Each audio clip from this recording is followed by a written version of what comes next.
This pay-per-view title exists. Also, what was so wrong with continuing the name Great American Bash? What was so special or not so special that they took the words Great American out of the title?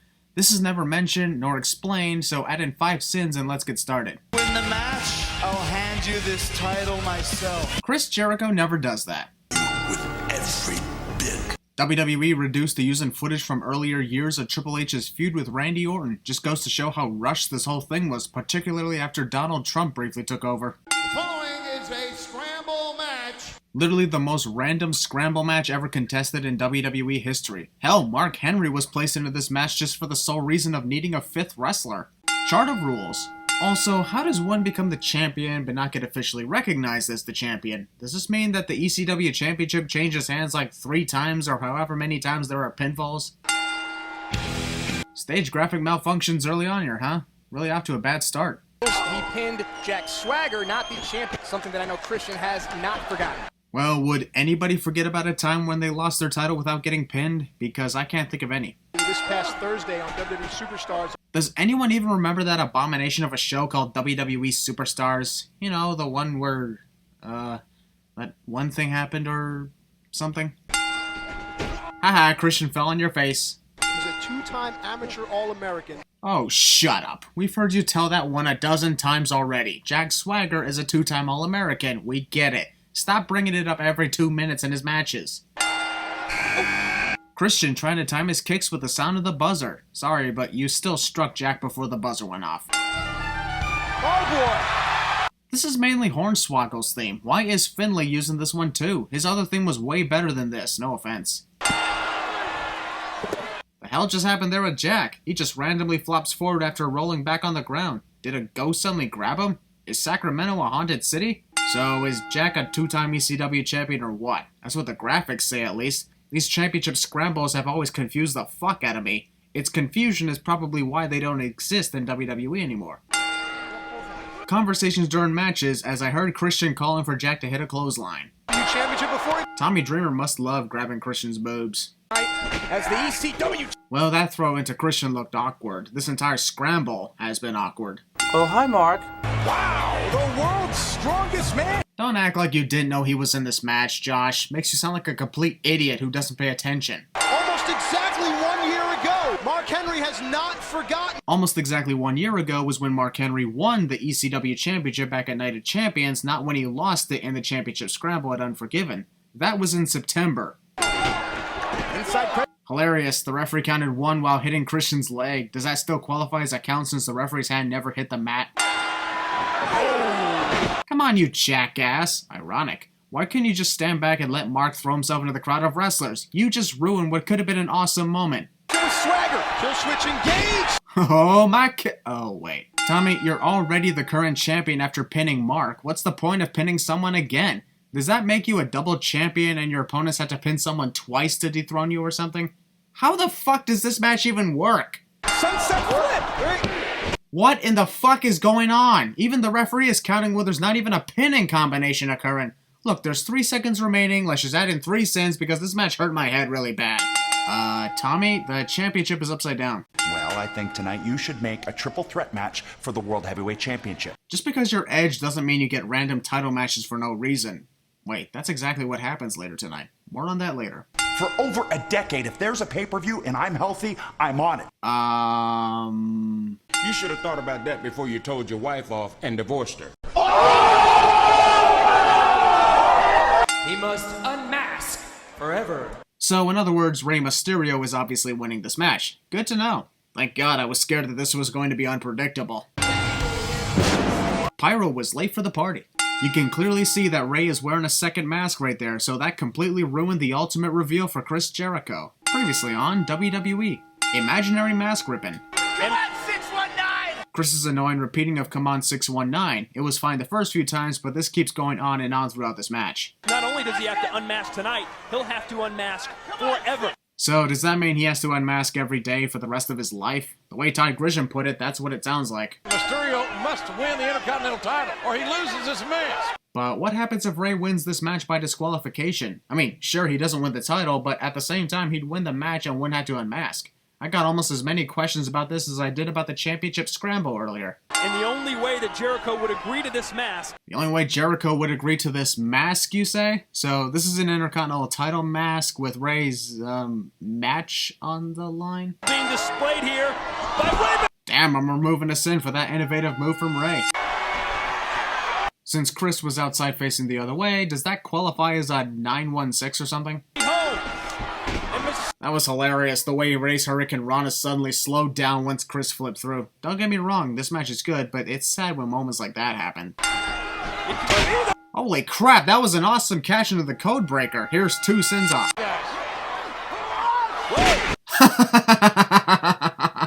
Even though we clearly saw a second mask on Ray during his entrance, you gotta admit that it was cool for him to pull that trick on Chris to win the match. Also, wasn't Chris supposed to hand over the title himself like he said he would? Previously on, no doubt the weirdest, most awkward, and flat-out stupid edition of Monday Night Raw. Hell, Donald Trump even hands Raw back to Vince that same night, so what was the damn point of him being there? Also, Donald Trump. You got another mask underneath the mask? That's gonna be illegal? My question to you is, how could you not have figured that Ray would try something like this after you unmasked him the first time at Extreme Rules? I haven't seen Kali this upset. Did you not watch WWE in 2006 and 2007? Also, a no disqualification match between the Great Khali and Dolph Ziggler has a promo package prior, but Ray vs. Chris earlier, which honestly was more interesting and personal, did not. I thought Dolph was built from Hollywood, Florida, not California. Is the change simply because we're in California tonight? I'm sure Big Ziggler is. Did Jim Ross seriously just refer to Dolph as Big Ziggler? Since when did Dolph go by that name in his career? Neither man can be counted out. We know. The shoulders are down. And Hilarious, the Great Khali nearly flattened the referee after throwing Dolph off him. Whoa! Why? But what is Kane's agenda? That's what I want to know, but do we get to know? Nope, Kane is just here to attack Khali, for no reason whatsoever. and now has the leg hooked. The entire time Dolph was pinning the Great Khali, the referee ignored the fact that Khali's shoulder was off the mat. Also, victory due to outside interference is always a sin. You've accomplished nothing. Well, all general managers do is make matches and make sure the show is going well, which is exactly what Teddy Long was doing in those 5 years of being GM. So, I don't know what Vince McMahon was expecting Teddy to accomplish here. Look, even a Mike Adamle. Even a mere mention of Mike Adamle's name is a sin. That's about the only thing Mike brought to the table. You and me. I would shoot myself. Vince McMahon deserves 20 sins for saying he'd kill himself if he was working with Teddy in the future, especially on a damn PG show. Then again, PG show or not, those sins are deserved for bringing up suicide. Primo's Tag Team Title Bra. The entire existence of Edge and Chris Jericho was a tag team. Teddy only made this because Vince told him he was accomplishing nothing. Well, putting Edge and Chris in a non-deserved title match is not exactly helping his reputation either. Pre-match assault. You're gonna have 2 superstars in the ring. Once again, WWE confuses the hell out of us with putting only 2 legal wrestlers in the ring rather than 1 from each team in a triple threat tag team match. Sure, Edge and Chris whining about not getting in the match was funny as hell, but I'm just saying. Jericho have inserted themselves in. We want Christian chant. Now that I think about it, I think it would have been even better if Teddy had Edge and Christian reunite in this title match. I know Edge was a heel and Christian was a face, but it'd still be cool either way. Edge, a 9-time world champion. And we're listing off their world title accomplishments in a match with tag team titles on the line. We don't like to make a lot of sense on the show. Would love to keep it. Sure, I'm gonna totally waste my shot at winning the tag team titles all just because you won in the match. Well, Cody Rhodes didn't realize exactly where he was. Let's remove a sin. Edge going in and then going out was the funniest moment of this match.